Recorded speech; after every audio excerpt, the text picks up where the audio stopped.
Since I started making these Substacks, my attitude to them has changed, even in these first few days. The posts have got some good reactions, so it behoves me to refine as I go, and that's the way my mind works. I prefer to get better through attrition rather than through planning.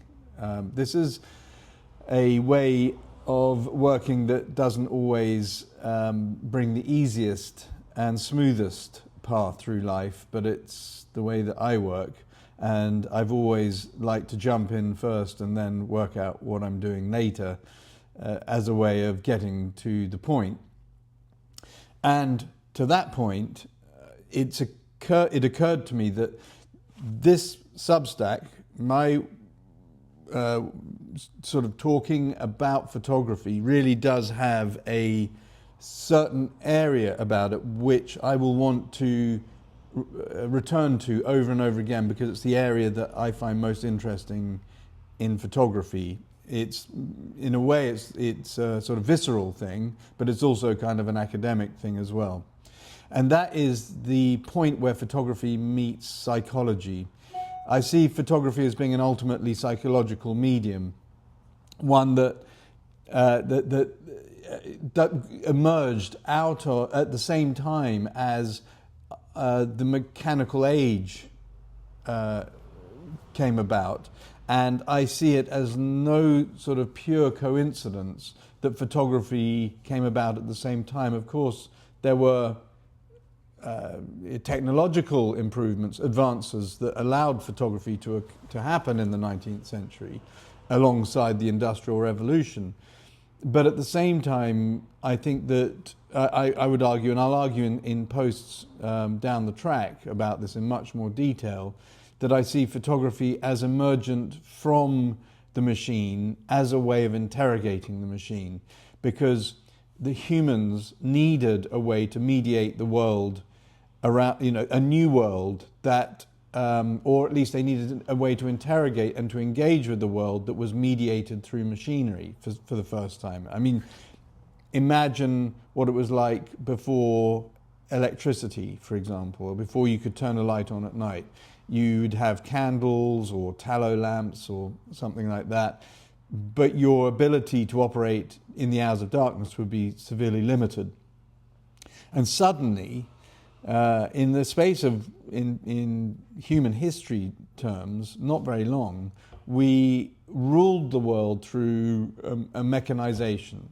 And photography came along at the same time, and I believe that photography didn't just happen, it was a necessary emergent principle of the industrial era, and we needed it for our own human nature and therefore psychology.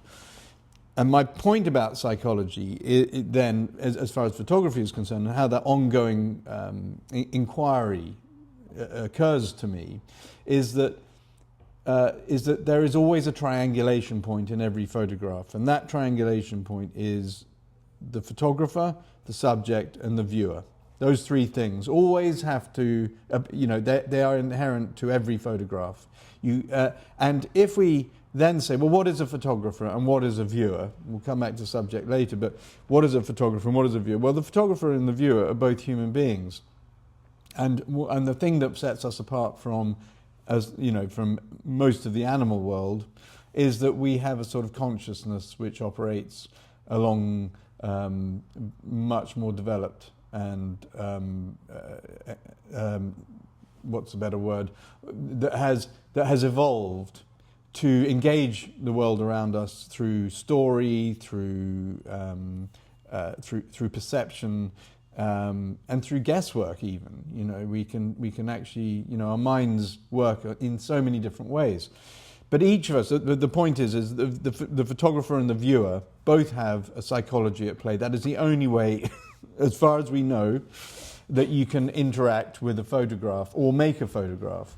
And so it's this psychological perspective which I've written about when I did a master's. I wrote about it and developed the ideas there in a very academic way, relating it to ideas of the mind developed in the 19th and 20th centuries and still being developed, and I'll come, as I say, I'll come back to that. So, with that said, although the Substack is not going to be purely about where photography meets the mind, it will be a coda that I will come back to over and over again. And so I've decided to change the name of the Substack to Psychographica, because I think that describes it better and puts it in a sort of space where people can understand very quickly where I'm coming from. And so I hope that you like it. I hope you can see the reason why, and I hope it intrigues you.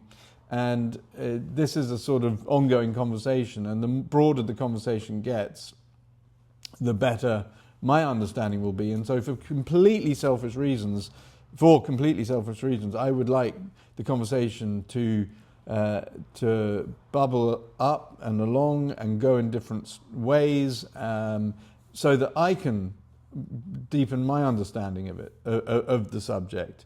And that isn't to say, I just don't want to be too academic about this, because my love of photography is primarily for the act of making an image. I mean, whether that's film or digital, I don't care. I just love making photographic images, and that is a completely unacademic position. That is just a very, very childlike position, if you like. It's simple, and I love it. But there is an academic side to this, which extends and broadens my own understanding and love for the medium. So I will be pursuing that, and I hope that you'll join me on Psychographica to broaden both your experience and enjoy a conversation that will enlighten all of us along the way. Thanks a lot.